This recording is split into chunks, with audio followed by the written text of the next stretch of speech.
ما تخليش حد يقول عليكي نكدية عشان انتي بتتوتري وتتشائمي وتتوقعي الأسوأ، ولا انتي نكدية عشان بتفكري كتير خصوصا قبل النوم، ده اذا نمتي اصلا، ولا انتي عندك مشكلة عشان بتتأكدي قفلتي الباب كم مرة، ولا انتي عجزتي عشان انتي ما بقيتيش بتفتكري وبقيتي بتنسي. لو لقيتي الاعراض دي كلها بتحصلك مع ضعف ووجع في العضلات وضعف في الاعصاب زي منطقة الرقبة ومنطقة الكتف، كمان عرق النسا اللي بيمسك اخر ظهرك باول رجلك، كل دي اعراض نقص فيتامين بي واحد اللي ممكن بسهولة تاخديها من الخميرة والبقوليات او من مكمل غذائي. طب ايه هو فيتامين بي واحد؟ هل هو مهم للدرجات دي؟ حابة اقول الاول ان فيتامين بي واحد ما بيتصنعش جوه الجسم، فاحنا لازم نحافظ على الوجبة الغذائية المتوازنة باستمرار عشان ناخد كل الفيتامينات والمعادن ونتجنب اي امراض مستقبلية.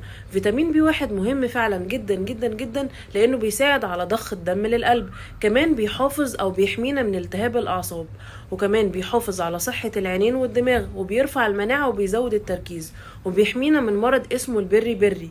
في مرض اسمه كده، في مرض اسمه كده عبارة عن اضطراب في القلب والاعصاب، كمان بيعمل اكتئاب واسهال مستمر وفقدان للشهية. كمان مرض البري ده بيعمل فرط لنشاط الغدة الدرقية، فالناس اللي عندها الغدة الدرقية لازم تخلي بالها من الفيتامين ده بي واحد لانه مهم جدا جدا ليهم. طب هل انا ممكن اكون بحافظ على اكلي وبحاول دايما يكون نظام غذائي صحي ومتنوع ويكون في اسباب معينة بتنقص فيتامين بي واحد؟ ايوه للاسف فيه.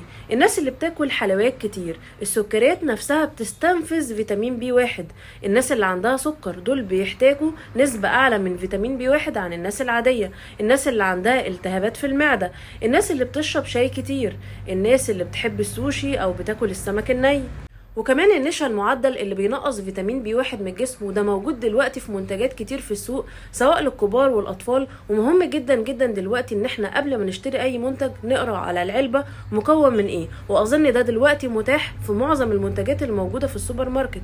كمان بعض الادوية زي المضادات الحيوية ومضادات البول لمرضى الضغط بينقص فيتامين بي واحد من الجسم، لان احنا قلنا قبل كده ان فيتامين بي واحد بيدوب في المية، بيحب المية، فسهل جدا ان مضادات البول تخرجه من الجسم.